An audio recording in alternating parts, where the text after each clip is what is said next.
What you got coming? Man, I'm Tslime reporting live from the north side, Conroe, Darvin, Texas. Hey, I got my new tape that I just dropped, Reserve Arrogance from Humble Street. And I got a new video that I just dropped, Rap Good. It's on all platforms, YouTube, Apple Music, Spotify. Yeah.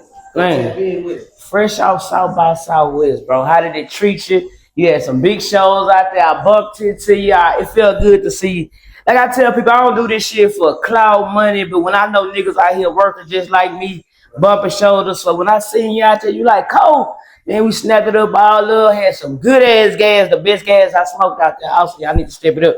But anyway, man, I appreciate you for always rocking with you, man. But what the fuck Austin was like, bro? So I went down there and I had did a show. As far as the show, I got like 3 or 4 genuine connections from the crowd. It wasn't too much engagement, but I ain't look at that as a bad thing. I just look at it like, hey, if I only gained 4 people that really locked in and following me and posting my songs and liking my posts, and that was, mission complete. And we did shoot a video, shout out to Films. He came from Houston, out there to Austin, and we shot that. So I kind of made most of my time. I made the most of my time. So overall, it was a good experience. Is it a waste of time? Like people be like, man, South by Southwest ain't that no more. Why y'all going out there spending y'all money? It wasn't a waste of time, and I'm gonna tell you why.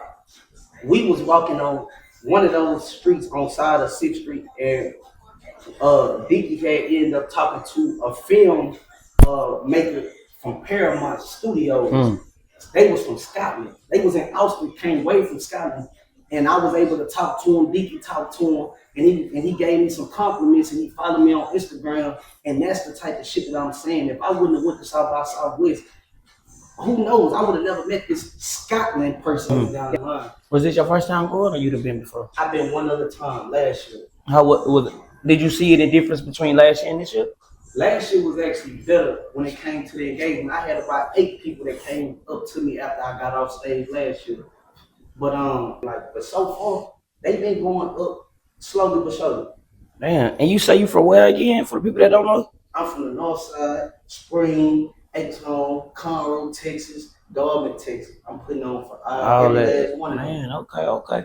So what is like, man, bro, for the people that ain't never met Slime, don't even know you from a can of ain't never heard your music, what is the Tslime story? Like, what's the behind the scenes, the background of this music, this pain, this jump and fly, all that shit? Man, okay. Really, it all started, this was my cousin's dream, my first cousin. He was a rapper before me. And then I picked up on it through him. And over time, I just grew a deep love for it. And, at this point, it's like a therapy session.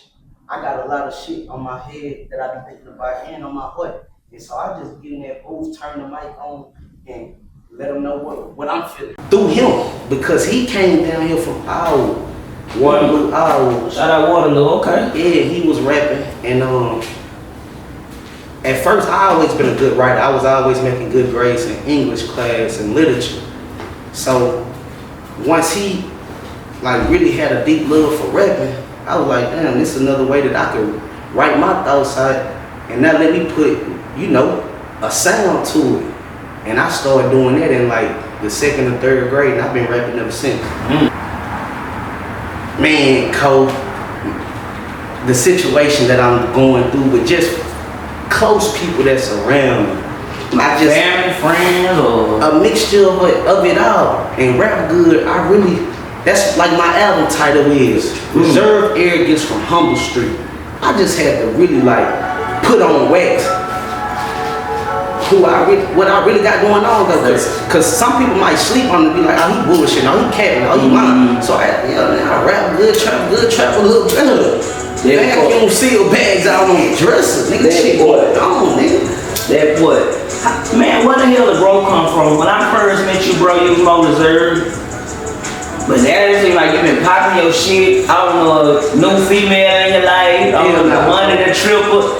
I don't know, but you seem more tapped into who you are as a man, but you just don't really grew, bro, and I'm proud to see it. Face looking good, you shining, suit and tie type shit. I appreciate that, Cole. Cause I see the shit from the start, bro. So what the hell inspired the growth of? It's a mixture of everything you just said. I'm still humble. I don't want it to seem like, oh, I'm getting arrogant, because I grew from being arrogant. I used to be loud and all that. Nah, a nigga truly reserved now. Okay. But that's why I just spoke on what rap good is. Bro, folks really trying to downplay and discredit Tavares. Fuck Tslime. Tavares. Yeah. Me.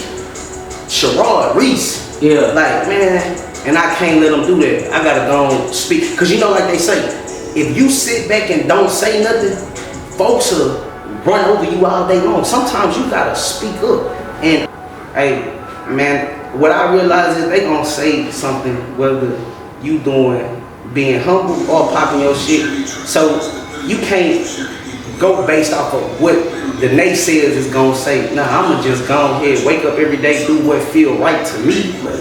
Advice to the YNs that's coming up, man. You been there, you a little older, you still young, but I'm pretty sure you can advise if a YN that's watching, bro. And I hate the term, but that's just what it is. What would you advise them? Start moving in a way that people stop referring to you as a YN. Because to be honest, man, we better than that, and we really kings.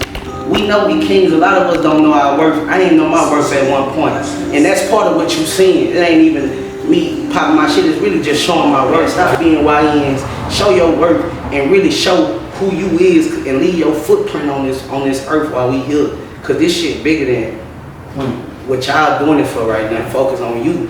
And then for two, money ain't everything, but you need it. And I ain't even just got a whole bunch of bread, but one thing I do know is eliminating all distractions, whether that's a female, whether that's a whole bunch of your partners around you that's really just taking up space for real, ain't got no purpose. And cause you is who you hang around, man. You can think you bigger than the program. Oh, I ain't gonna let what he doing or what she doing drag me down, but guess what?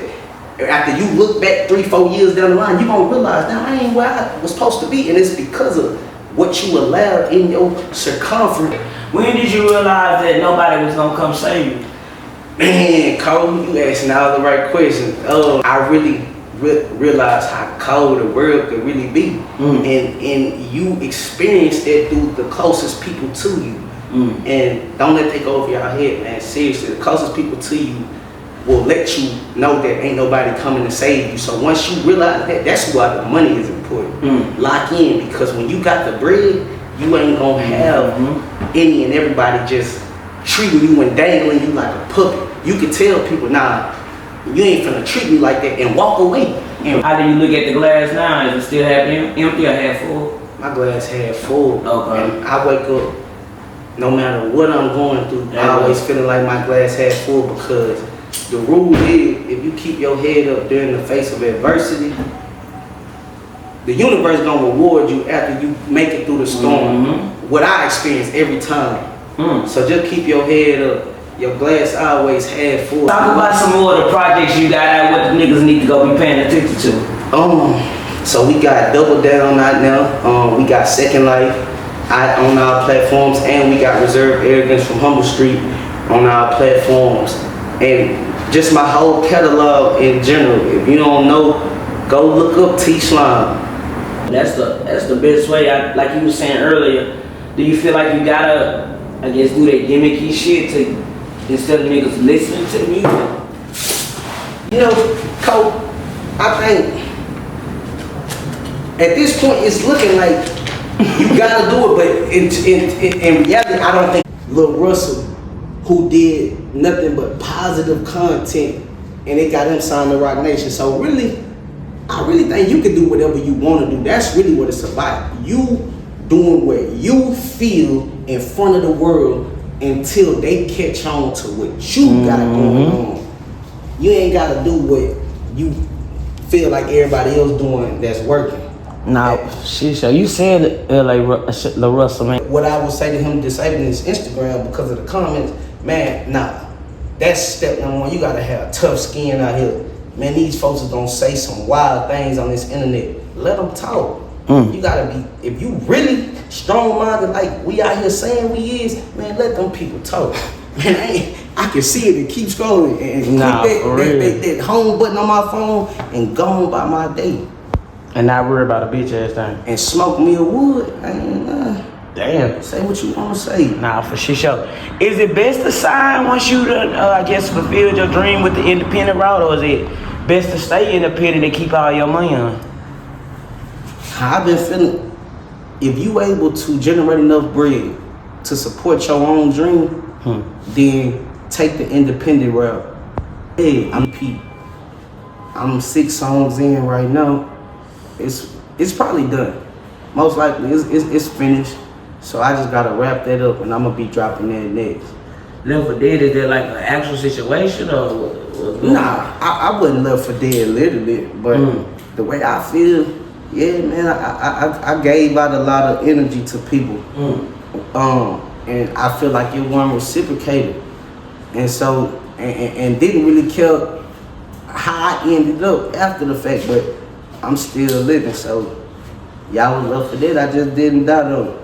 Damn, that's real shit. Let me ask you this, bro. Do you feel like the city play politics like the bloggers and shit with the rappers? Because we was saying earlier about how the bloggers complain about the rappers and this and that, or it is what it is? Yeah, I feel like they play politics, but man, if your talent is out of this world, you can rise above the politics. I feel that's where the hard work come in. And a lot of people shy away from putting in that real work and dedication. But if you do that, man, you're gonna have all these people at least looking your way one time.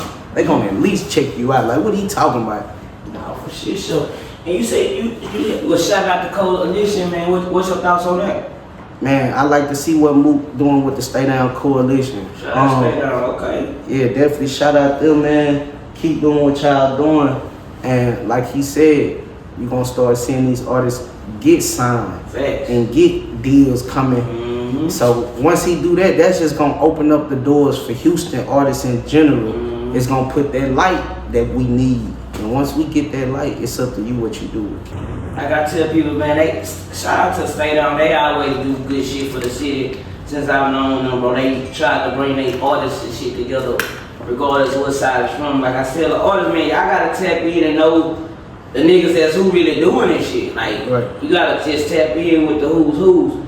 Let me ask you something about the bloggers. When they were saying all that shit about the rappers, you said some of that shit they saying was true, like as far as what? Well, I'm not even saying that bloggers per se was saying this about rappers, but cameramen and different entities that work within the music industry that deal with rappers say that rappers is not as work ethic heavy as they once was, and they come up with a lot of excuses, and they are expecting the world without giving anything in return. And I do agree to a certain extent, because I do hear rappers that have a poor mindset. You know what I mean?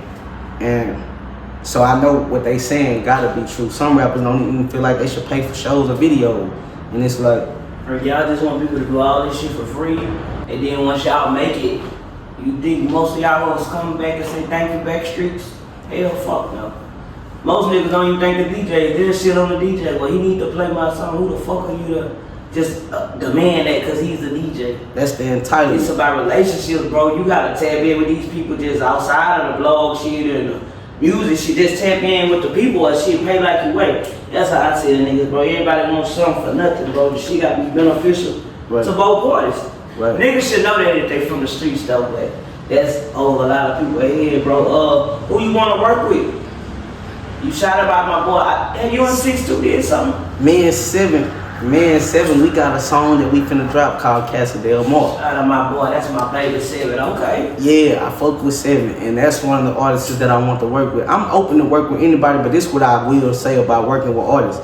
I feel like my music is good and I can hold my own weight on my own song. Right. So I don't really care to extend a hand to an artist who not gonna reply back in time or just drag their feet. Like, man, listen, before I deal with all that energy, man, I just do my own song. Protect your mental health and your peace of mind with going through what you've been through, because you put a lot of shit in the music too. But how do you protect your mental? Smoking, weed.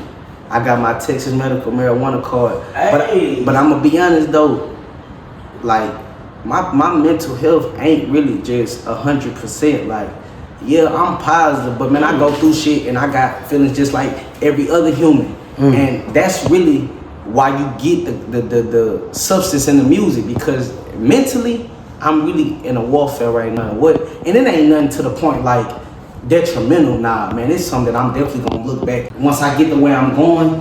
I'm gonna look back on whatever it is I'm dealing with right now and be like, hey man, that's what turned me up and fueled me to get to this next level. So that's what I would advise with the mental warfare shit. Man, take that mental health and let it be the fuel to your flame to really get to the next level and where you want to go in life. Man.